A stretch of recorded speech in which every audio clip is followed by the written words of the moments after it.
Halo teman-teman dan Pak Grigrius, pada kesempatan ini saya akan menjawab pertanyaan dari Pak Grigrius. Langsung saja. Yang pertama, apa arti Dokuritsu Junbiko Sakai?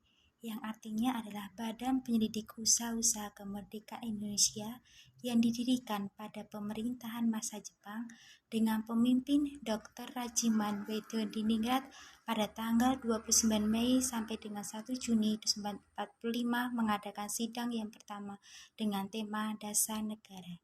Yang kedua, situasi kemerdekaan, keadilan, dan kesejahteraan rakyat pada masa itu bisa dikatakan masih dalam perjuangan menuju kebebasan dari penjajahan. Perjuangan para pahlawan untuk membangkitkan kembali kemerdekaan, keadilan, dan kesejahteraan rakyat terus dilakukan sampai Indonesia merdeka. Situasi yang dialami para pahlawan pada masa itu lebih sulit daripada masa sekarang, terlebih di bawah pemerintahan Jepang. Yang ketiga, pada waktu Jerman, Saudi Arabia, dan Rusia merdeka, kondisi rakyat belum memahami apapun. Bisa dikatakan kemerdekaan tiga negara tersebut dalam memenuhi kebutuhan infrastruktur ataupun sumber daya manusia dapat dilakukan seiring berjalannya kemerdekaan negara mereka. Sedangkan kemerdekaan Indonesia pada waktu itu seperti dipersulit atau jelimet. Semua harus beres, baru kemudian merdeka. Insinyur Soekarno mengatakan, jika Indonesia melakukan perbaikan semua, saya tidak akan merasakan Indonesia merdeka sampai di liang kubur. Yang keempat, kemerdekaan Indonesia tidak perlu jelimet, yang artinya untuk menyusun, mengadakan, mengakui suatu negara yang merdeka, tidak ada syarat yang neko-neko atau jelimet, yang ada hanyalah wilayah, masyarakat, pemerintah yang tangguh, serta untuk pengembangan seperti kesehatan, kesejahteraan rakyat dapat dilakukan seiring berjalannya waktu.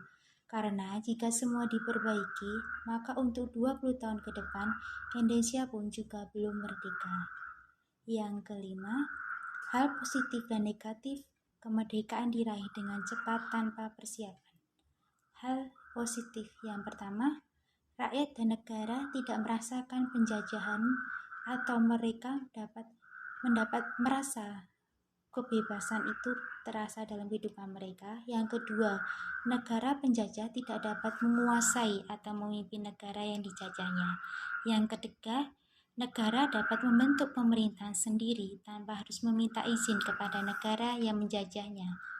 Yang negatif, yang pertama, infrastruktur belum memadai. Yang kedua, kecakapan SDM terbatas. Yang ketiga, keuangan negara tidak stabil, ideologi komunisme. Yang keenam, ideologi komunisme adalah ideologi yang berkenan dengan filosofi, politik, sosial, dan ekonomi. Ideologi liberalisme adalah sebuah ideologi pandangan filsafat dan tradisi politik yang didasarkan pada pemahaman bahwa kebebasan dan persamaan hak adalah nilai politik yang utama. Sanmincuyi adalah dasar ideologi suatu negara untuk membangun masyarakat yang adil, makmur, dan kuat. Negara berdasar agama adalah ideologi yang ditentukan dengan berlandaskan keagamaan. Dilihat dari agama yang mayoritas, baru agama yang minoritas.